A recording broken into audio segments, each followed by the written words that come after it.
Subscribe करें हमारे YouTube channel को और बेल आइकन को प्रेस करें हमारे लेटेस्ट वीडियोस को देखने के लिए।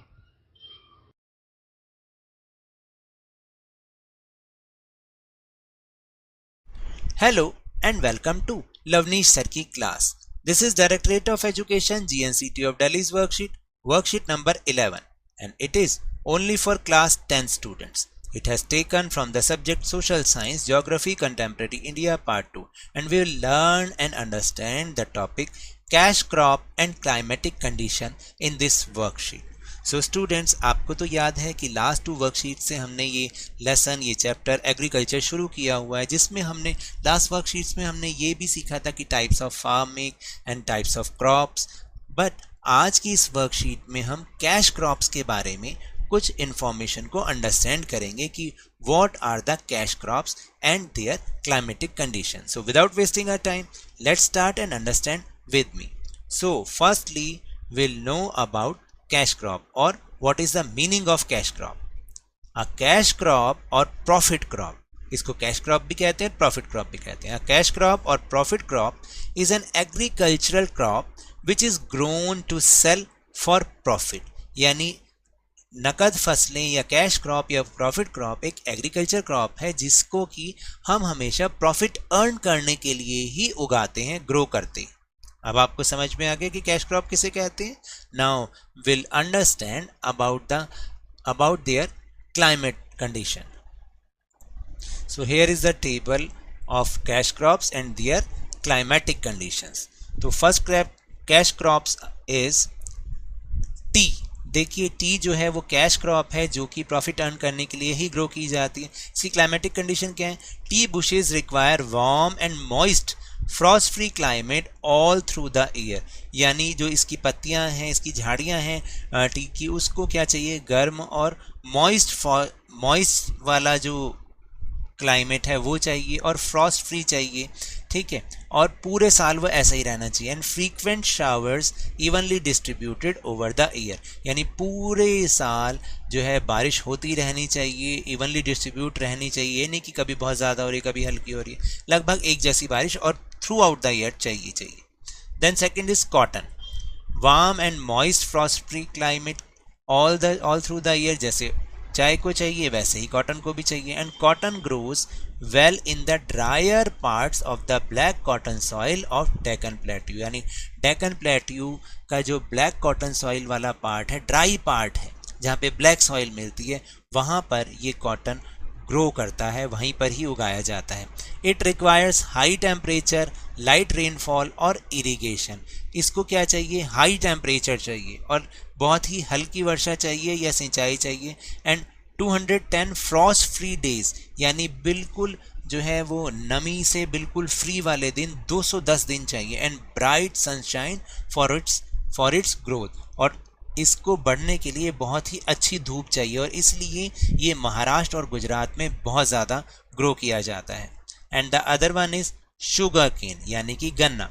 It is a tropical as well as subtropical crop. ये ट्रॉपिकल के साथ साथ सब ट्रॉपिकल क्रॉप भी है, यानी जो दोनों तरीके की क्लाइमेट कंडीशन में हो जाता है। It grows well in hot and humid climate with a temperature of 21 degree Celsius to 27 degree Celsius. यानी ये जो है हॉट और ह्यूमिड क्लाइमेट कंडीशन में ये बहुत अच्छे से होता है, जिसमें कि टेम्परेचर 21 डिग्री सेल्सियस से 27 डिग्री सेल्सियस चाहिए। And the annual rainfall between 75 centimetre and 100 centimetre, और 75 सेंटीमीटर से 100 सेंटीमीटर के बीच बारिश चाहिए, यानी बारिश भी चाहिए। And the last one is rubber. It is an equatorial crop, but under special conditions it is also grown in tropical and subtropical areas। यानी कहने को तो ये क्या है, जो हमारा साउथ का कोस्टल एरिया है वहाँ का इक्वेटोरियल का मतलब है जो इक्वेटर के आसपास जो एरिया है वैसी क्रॉप है ये, और वहीं पर होती है। लेकिन स्पेशल कंडीशन में इसको हम ट्रॉपिकल और सब ट्रॉपिकल एरिया में भी उगा सकते हैं। It requires moist and humid climate. इसको भी मॉइस्ट वाला, नमी युक्त और गर्म जो है क्लाइमेट चाहिए, ह्यूमिड वाला, जैसे कि बारिश के मौसम में होता है। With rainfall of more than 200 centimetre in temperature above 25 degree Celsius, यानी इसको 200 सेंटीमीटर से ज़्यादा बारिश की ज़रूरत है और टेम्परेचर भी 25 डिग्री सेल्सियस से ज़्यादा होना चाहिए. So these are the topics of this worksheet. Now we'll move on question answer section. So the first question is name a cash crop which needs a high rainfall through the year. एक ऐसी cash crop जिसको पूरे साल high rainfall चाहिए, which is tea. Second question is which kind of soil is required to grow cotton. Cotton को उगाने के लिए किस टाइप की soil चाहिए हमें, and that is black soil. Black soil is the answer. Third question is which state of India has suitable climatic condition for rubber cultivation. यानी rubber की खेती के लिए कौन सा इंडिया का स्टेट है जो सूटेबल है क्लाइमेटिक कंडीशन के हिसाब से, और उसके लिए एक हिंट भी दे रखा है कि state is also known for high literacy, highest literacy rate, यानी वहां पर लिटरेसी रेट हाईएस्ट है. ऐसा कौन सा स्टेट है, विच इज केरला. देखिए केरला की क्लाइमेटिक कंडीशन रबर को उगाने के लिए बहुत ही इम्पॉर्टेंट है, बहुत ही अच्छी है, और ये जो स्टेट है वो हाईएस्ट लिटरेसी रेट के लिए भी वेल नोन है. Now question number 4. Why is tea grown in hilly regions of northeast but not in the hilly regions of northern India? तो देखिए जो चाय है वो नॉर्थ ईस्ट की पहाड़ियों में क्यों उगाई जाती है जबकि जो है नॉर्थ इंडिया की पहाड़ियों में नहीं होती. ऐसा क्यों? नॉर्थ ईस्ट में तो अच्छे से होती है लेकिन नॉर्थ इंडिया में नहीं होती है.